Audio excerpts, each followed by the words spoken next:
We shall now talk about the cache memory and memory hierarchy. What is cache memory?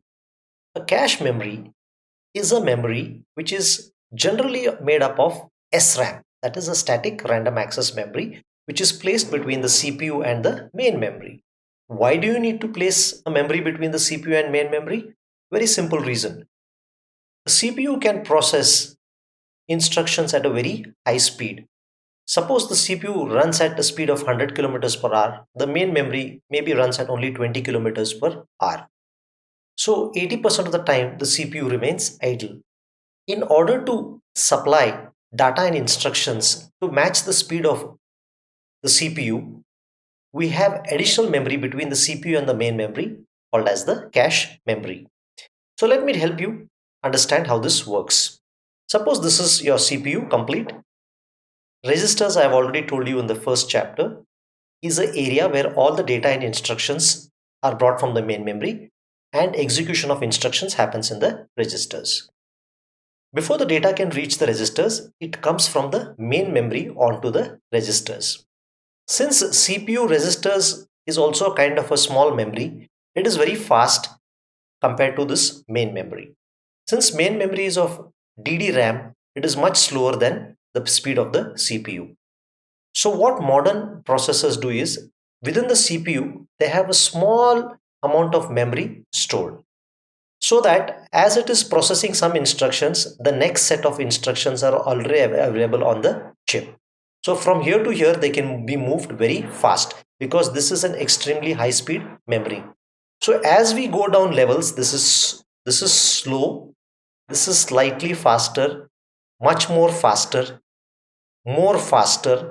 or the fastest.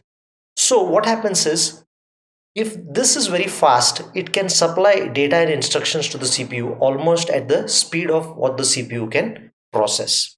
Now generally you have only a CPU, you have main memory and you have one cache memory. But in high-end applications where speed is very important, you may have more than one levels of cache. So this is level 1 memory called as level 1 cache, level 2 cache, level 3 cache, and this is the main memory. Level 1 is usually built into the CPU chip. The cache memory works on two fundamental ideas known as temporal and spatial locality. I'll very in simple terms tell you what they mean. If I am executing a set of instructions or data, it is very likely I am going to reuse that instructions and data again and again. That is principle number one. Second principle is, let's understand this through an example. Suppose I am processing the marks of 10,000 students. So right now the data for the first 100 students is on this cache. After the first 100 students, I am surely going to need the data for the next 100 students. So all the 10,000 students data is here.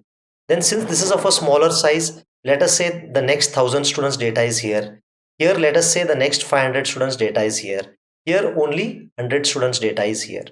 So once this 100 students data is used by these registers, next time we'll immediately load 200 to 299 or 100 to 101 to 199 data into this. Similarly, the data from here is going to be moved here, from here it's going to be moved here, and here to here. So CPU gets supplied with data and instructions at the speed at which it can execute. As I told you, cache is made up of SRAM and it is usually much more expensive. Not usually, it is much more expensive than the main memory, which is made up of DRAM. If they ask you what is a cache memory is a high speed memory having more than one levels placed between the CPU and the memory to match the speed of execution of a CPU. We have taken a look at different memory types. So let's understand which is the fastest, which is expensive, and so on. So this is a memory hierarchy diagram. Your secondary disk, hard disk, pen drive is the lowest, then follows the RAM. You have the cache memory, then you have the CPU memory, also known as the registers. The capacity of this is less, this is little more, this is much more, this is the highest. So as we move up, the capacity decreases, but the cost increases.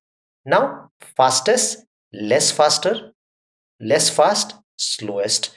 So as we go down, it is slower. As we move up, it is faster. So this is known as the computer memory hierarchy diagram.